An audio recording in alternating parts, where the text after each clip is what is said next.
So with quiet quitting, you basically would be coming into work. If you have to work at 9 a.m., you'd be showing up at 8:59 a.m.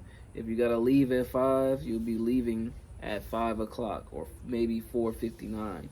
And that's basically the whole definition of what quiet quitting is. Like, I thought it was more so, quit your job and find another stream of income or find something else to support you. That's basically it. Like, the long story that all these people are talking about and making a big fuss about, which is quiet quitting, is basically just doing the bare minimum at your job. Personally, I feel like everybody that I've known and have known since I've been a child has went to work to do the bare minimum just for the money. So I guess the epidemic or the breakout of quiet quitting only is a big thing because it's a lot of people in like higher up positions doing it, and a lot of people that are in a career field and been there for a long time and are tired of it.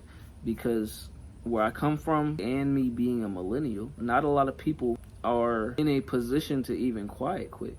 Like, most of the time we're getting a job because we need some money, and I can see why quiet quitting doesn't really fit into our thing. But one thing that I've discovered over time is that instead of quiet quitting, we're more on the side of quitting and going after what it is that we want to go after, going after our dreams, or like pursuing something different, or weighing our options. Because a lot of people around my age, we still live with our parents, or we still haven't quite figured out what it is that we're doing yet. And I would say I'm at the end of that, probably, like age-wise. Like, I've just turned 28 last month, so I probably would be at the tail end of, like, people figuring out what it is that they're doing and stuff like that. I really will use myself as an example. Like I said, for me, quiet quitting wasn't really an option because I was like depressed. I was going to work every day,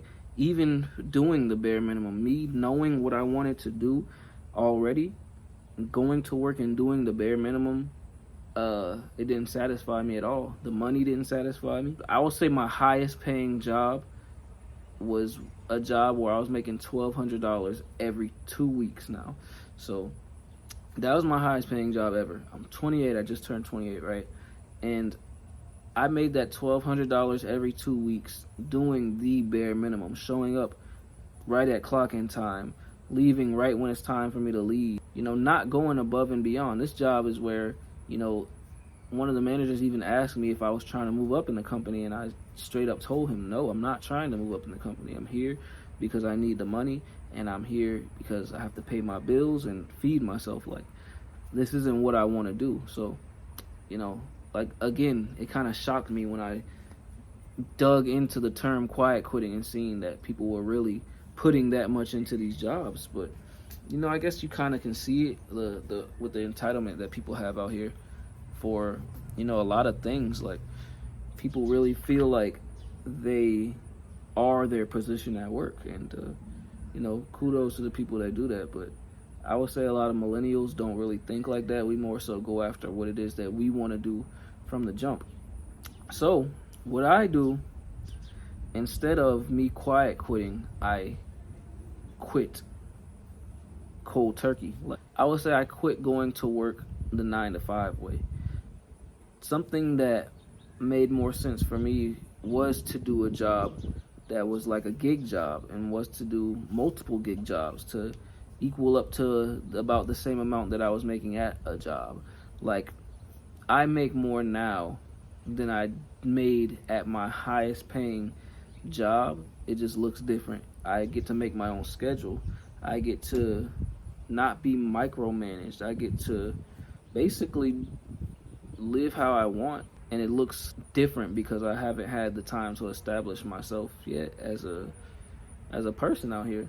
So I can see how somebody that's like 2 or 3 times my age can look at it like, where's the security in that? But I'm more so like, this is part of my generation. Like, these are the jobs of the future, I believe. Like, gig work, or like creating your own shift, like, those are the jobs of the future. Those are going to be the jobs that people are quiet quitting later. Like, because I'm not going to lie, if I could quiet quit doing Uber, Lyft, and all these other things, like, I would do it in a heartbeat. But I guess it leans more so on the hustle culture side, because when you're doing these gig jobs, you get the luxury of not working for somebody. You get the luxury of doing the bare minimum on your own time. It's just, you have to be mindful of yourself, and you have to be mindful of your time, and however much you put in is what you get out.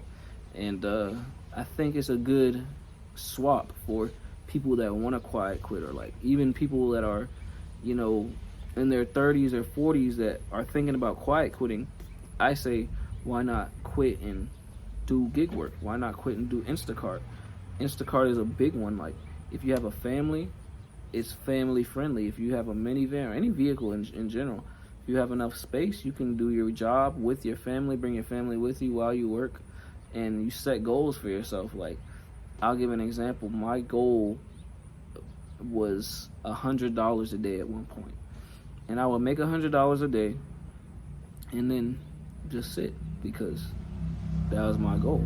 There was no time somebody was waking me up to, I gotta go to work and do this. Like, I was doing it whenever I wanted to. So I may wake up at 3 o'clock that afternoon, but I know the goal for the day is to make $100. And the goal for the next 5 days out of this week is to make $100. And if I do that, I'll be able to sustain myself. I'll be able to feed myself. I'll be able to do this and that. Only thing is, with these jobs, you don't have like the benefits, the health benefits that jobs give you, like the medical plans, the dental plans, everything like that. But the flip side to that is you make as much money as you want. So when you're doing these jobs, you have to pay for everything out of pocket. But with that, a lot of things that you pay for out of pocket are tax write-offs. So that's one thing I had to learn about when doing these jobs is, how many tax write-offs are out there. So when taxes came around, it was a scramble, because I'm not as established as I want to be yet, like, being young and everything. But yeah, I think it's a good move to quit and find something else to do rather than quiet quit and just completely disregard what it is that you want to do. I feel like that, like I said, leads to even more depression, because you're still showing up to this job, you're still going. Like, it's got to be like eating at you inside, or at least it would for me. Like, I remember the days when it was coming to an end, like when I was literally at wit's end with the job that I was working. And I remember the days, like, I just felt so low and so sad and so depressed. And I've quit multiple jobs where I just don't show up anymore, and I will lay on the couch because I feel so bad that I just didn't show up, and I feel like I'm doing something so bad to somebody. But in reality, like, these companies, the big companies, they don't really care. Like, they may have inconvenienced them for a day or so, or a couple of hours, but within that week they'll have somebody in your position and doing the same thing that you were doing, and they may not be as flustered about it yet, or they may not feel any type of way at all. Like, they'll go on with their lives, and we'll just be depressed as we are. And I didn't like that. I didn't really like doing that every day of my life. So I decided to do something different and take the leap of faith. I started doing Uber. I started doing Lyft. I really started out doing Instacart in 2020, and from there, kind of really realized, like, I don't have to go back to work anymore. Like, I can keep doing this, and we'll be okay, and I'll be okay. Like, I'm taking care of a family. I've been taking care of my family for 2-3 years now, doing this full time, and it's led me to so many other things. Like, I know if you look at my channel and you follow my journey, you see, like, a lot of the downside. Like, I started recording in the downside when we were going through things, but I didn't have my channel when we were going through a lot of the ups, the good times, and I wasn't recording those things. So hopefully I can show you what it looks like now, and as we progress with this channel. So yeah, that's basically what quiet quitting is. Quiet quitting is just another way to be lazy, in my opinion. It's another way to make people not accountable. It's another way to, I don't know. I feel like if it makes you feel better, do it. But I feel like it wouldn't make you feel better. That's just my opinion, though. Yeah, that's basically the video from my standpoint. I don't really have much else to say about it, but yeah, later, guys.